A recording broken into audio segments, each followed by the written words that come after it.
Dear Chairman, dear colleagues, it is my pleasure to present my PhD project. My name is Máté Éliás, and I'm working in the Szent Borbála Hospital in Tatabánya as a third-year resident fellow in the Department of Gynecology and Obstetrics. My vision is that in the future, having a child for a woman above the age of 40 will be not the question of luck anymore, but the result of a good quality treatment. And that's why therefore I want to work on novel treatments of infertility. We have two ongoing projects, both of them in connection with the PRP treatment of the ovaries. Our first project will be a meta-analysis and systematic review to collect and summarize the so far existing evidence of this field. Nowadays, the intention to have the first child prolonged to a more and more mature maternal age. That's why specialists who are working on the field of assisted reproduction have to face a growing challenge to treat patients with diminished ovarian reserve. Infertility affects around 1 out of 7 couples worldwide, and diminished ovarian reserve is one of the most common causes of that. IVF is the preferred treatment for these patients. As the graph shows, the fertility of a woman decreased rapidly after the age of 40. At the age of 45, even with the help of assisted reproduction, the chance to having a baby from her own oocyte is less than 1%. For these patients with the worst prognosis, oocyte donation or embryo donation is the last chance to have a baby, but this is a very controversial option. Lots of couples cannot accept this because of several ethical, religious, or financial reasons. Enhancing the efficacy of the IVF treatment elevate the number of the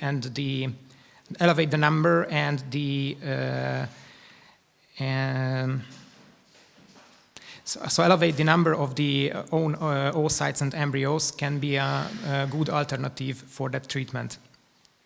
PRP is a highly promising new method which was tried out successfully in several fields of medicine. In both human and animal studies, after the administration of PRP treatments to the ovaries, an improvement was observed in the level of AMH and FSH hormones. Some of the patients of the worst prognosis patients group were able to even reach spontaneous pregnancy after this treatment. However, despite these promising results, this treatment is not widely accepted in the clinical field so far. So that's why our aim is to conduct a meta-analysis to find out is that treatment good or not. This is or PICO. We want to measure the main fertility parameters and outcomes. We conducted a systematic search in these 5 databases with this search key, and our results are very promising. In case of biochemical pregnancy, we were able to include 14 articles to our analysis with more than 1,300 patients in them. And 234 patients were able to reach biochemical pregnancy, which means that roughly every 1 out of 5 women who got this treatment were able to reach a pregnancy after that. We have to highlight that these patients were from the worst prognosis patients group, so most of them had a history of infertility of decades, and most of them had several failed IVF treatment in their medical history. For these patients, according to the existing protocols, the only chance to have a baby was the oocyte donation. According to the data, 134 of these patients were able to finish their pregnancy with a live birth.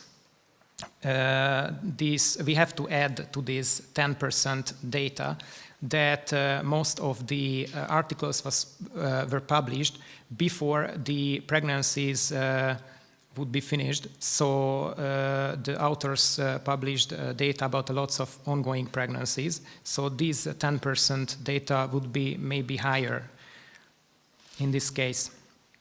Or most surprising result was the high percentage of spontaneous pregnancies.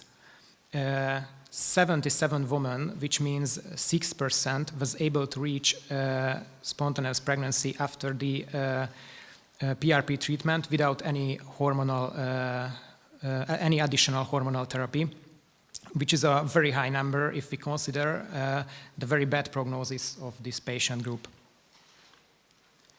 In case of other fertility parameters, the results are also favorable. The number of AFC, antral follicle count, was higher after the PRP treatment with 0.51, which is a spectacular elevation, but it didn't reach the level of significance. After the IVF treatments, after the PRP, both the oocyte count and the embryos conceived were higher, significantly higher than the baseline, than the treatments before the PRP. In the changes of the hormonal levels are also very favorable. In the case of FSH, in the first months after the PRP treatment, the level of FSH decreased with 8 milli-international unit with milliliter. And after that, in the next 2 months, we were not able to see any further reduction. This amount is also spectacular, but not reach the level of the statistical significance. But in the case of AMH level, which is the most important marker of the ovarian reserve, every 3 months after the treatment, the elevation was significant. It reached its peak in the 3rd month with 0.41, which is, I think, a very good result. In case of estradiol level, the estradiol was elevated after the treatment in the 1st and the 2nd months too, but the peak was in the 1st month, but it still not reached the level of significance. The mid-cycle estradiol was also elevated after the PRP treatment. In the case of LH level, it changed parallelly with FSH. It was decreased after the treatment, and its peak was in the 1st month, but it's still not statistically significant. This is an ongoing project. At the moment, we are working on the risk of bias assessment. In our 2nd project, we want to launch an RCT in this field. During our literature search and analysis for the 1st project, we realized that in this field there is no published high-quality, professionally conducted RCT in this field. So that's why we want to show the real power of this treatment.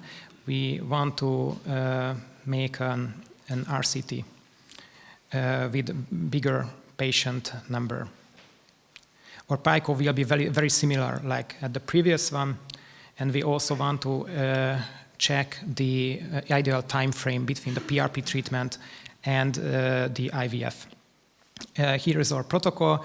I want to highlight that in the exclusion criteria, we want to exclude every couple with a serious male factor in it, because for a healthy embryo, we need a healthy father too. In the study, we want to have two groups. One group will get PRP PrEP treatment and an IVF treatment after that, and the second group will get only the IVF, and we can compare them. As an outcome, we want to measure the main fertility parameters. PRP is a highly promising new method with lots of questions to answer. If it's proved to be efficient, it can help a lot of couples to improve their quality of life. It's important to highlight it can not only improve the number of pregnancies with the help of IVF, it can also help having spontaneous pregnancies for those couples who cannot accept IVF, for example, for religious reasons. And thank you for your attention.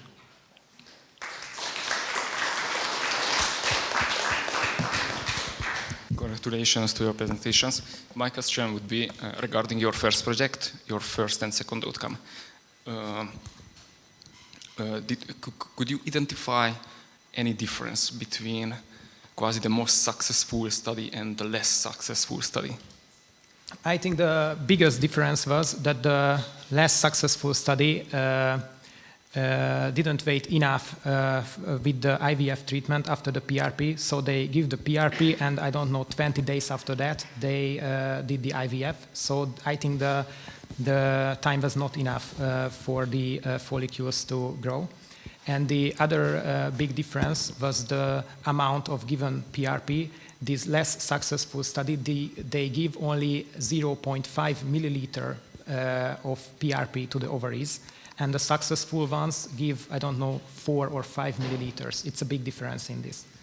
Also, the patient's prognosis was absolutely the worst in this worst study. So most of the patients were over 46 years old,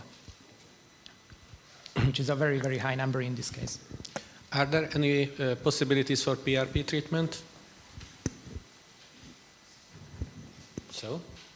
Are there any possibilities for PRP treatment, not just for the ovaries?